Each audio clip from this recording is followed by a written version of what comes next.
VDG education and knowledge channel में आप सभी का स्वागत है।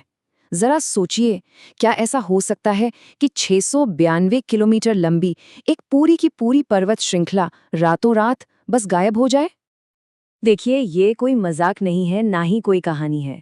ये एक कड़वी हकीकत बन सकता है भारत की सबसे पुरानी पर्वत श्रृंखला अरावली रेंज के लिए। ये वो रेंज है जो 4 राज्यों में फैली एक जीवन रेखा की तरह है। तो चलिए सबसे पहले समझते हैं कि ये अरावली रेंज है क्या। ये सिर्फ पहाड़ों की एक लंबी कतार नहीं है, बल्कि एक तरह से भारत की एक हरी दीवार है। एक ऐसी प्राचीन ढाल जो लाखों लोगों की हिफाजत करती है। मतलब ये सिर्फ एक पहाड़ नहीं, बल्कि एक सुपर हीरो की तरह है। सोचिए, ये थार के रेगिस्तान को आगे बढ़ने से रोकती है। दिल्ली एनसीआर के लिए एक नेचुरल एयर प्यूरिफायर का काम करती है।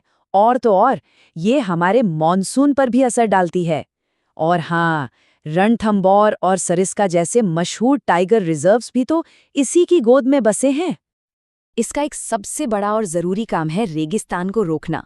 आप इसे ऐसे समझिए कि ये एक दीवार की तरह खड़ी है जो पश्चिम से आती रेत की आंधी को रोकती है, ताकि वो हमारी खेती की जमीन और हमारे शहरों को निगल ना जाए। और दिल्ली एनसीआर में रहने वालों के लिए तो ये किसी वरदान से कम नहीं। अरावली के जो जंगल है ना, वो एक बहुत बड़े फिल्टर या नेट की तरह है। ये पश्चिम से उड़कर आने वाली धूल और PM 2.5 जैसे जहरीले कणों को अपने अंदर सोख लेते हैं। मतलब ये ना होती तो दिल्ली का दम और भी ज्यादा घुटरा होता। पर इतनी पुरानी और मजबूत ढाल भी आज एक बहुत बड़े खतरे का सामना कर रही है। और ये खतरा आया है हमारे अपने तेज विकास की वजह से। तो आखिर हो क्या रहा है? हो ये रहा है कि जिन चट्टानों से ये पहाड़ियां बनी हैं, उन्हीं को खोदा जा रहा है पत्थर और बजरी निकालने के लिए, जो हमारे कंस्ट्रक्शन के काम आती हैं। और ये पत्थर और बजरी कहाँ जा रही हैं? ये जा रही हैं दिल्ली, गुड़गांव और नोएडा की ऊंची ऊंची इमारतें बनाने में। मतलब साफ है, हमारे शहरों का विकास इन पहाड़ों की बलि लेकर हो रहा है। इसका असर वो तो हम सब देख ही रहे हैं ना। दिल्ली की जहरीली हवा की खबरें अब सिर्फ देश में ही नहीं, बल्कि पूरी दुनिया में सुर्खियां बन रही हैं। ये उसी गिरावट का एक नतीजा है। लेकिन रुकिए, कहानी में एक और बड़ा ट्विस्ट है। असली और सबसे बड़ा खतरा सिर्फ गैर कानूनी खनन नहीं है, बल्कि खतरा है खुद कानून को बदलने की एक कोशिश। जी हाँ, मामला अब सुप्रीम कोर्ट तक पहुंच चुका है। और बहस इस बात पर हो रही है कि आखिर अरावली की पहाड़ी की परिभाषा क्या होगी, किसे पहाड़ी माना जाएगा और किसे नहीं। तो सवाल उठता है कि ये नई प्रस्तावित परिभाषा है क्या? दरअसल सरकार ने कोर्ट में एक हलफनामा दिया है और बस यहीं से सारा खेल शुरू हो जाता है।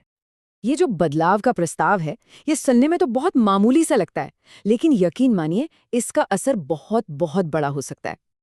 इस नई परिभाषा के मुताबिक किसी भी पहाड़ी को अरावली का हिस्सा तभी माना जाएगा जब उसकी ऊंचाई अपने आसपास की जमीन से कम 100 मीटर हो। बस ये नंबर याद रखिए, 100 मीटर। ये सिर्फ एक संख्या नहीं है, यही वो आंकड़ा है जिसके इर्द गिर्द पूरी बहस घूम रही है। और यही वो नंबर है जो सब कुछ बदल कर रख सकता है। और अगर ये नियम लागू हो गया तो इसका नतीजा क्या होगा? नतीजा ये होगा कि अरावली का लगभग 91% हिस्सा कानूनी तौर पर खनन और कंस्ट्रक्शन के लिए खोल दिया जाएगा। सिर्फ 9% हिस्सा ही सुरक्षित बचेगा। सोच सकते हैं आप? अब देखिए, यहाँ सारा खेल ऊंचाई मापने के तरीके का है। दुनिया भर में पहाड़ों की ऊंचाई समुद्र तल यानी सी लेवल से नापी जाती है, जो एक फिक्स्ड पॉइंट है। लेकिन यहाँ बात हो रही है आसपास के क्षेत्र से नापने की। और ये आसपास का क्षेत्र क्या होगा, ये तो कोई भी अपने हिसाब से तय कर सकता है।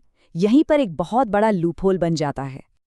तो चलिए अब आगे बढ़ते हैं और देखते हैं कि अगर ये परिभाषा सच में कानून बन गई तो क्या होगा। दिल्ली और पूरे उत्तर भारत का भविष्य कैसा होगा?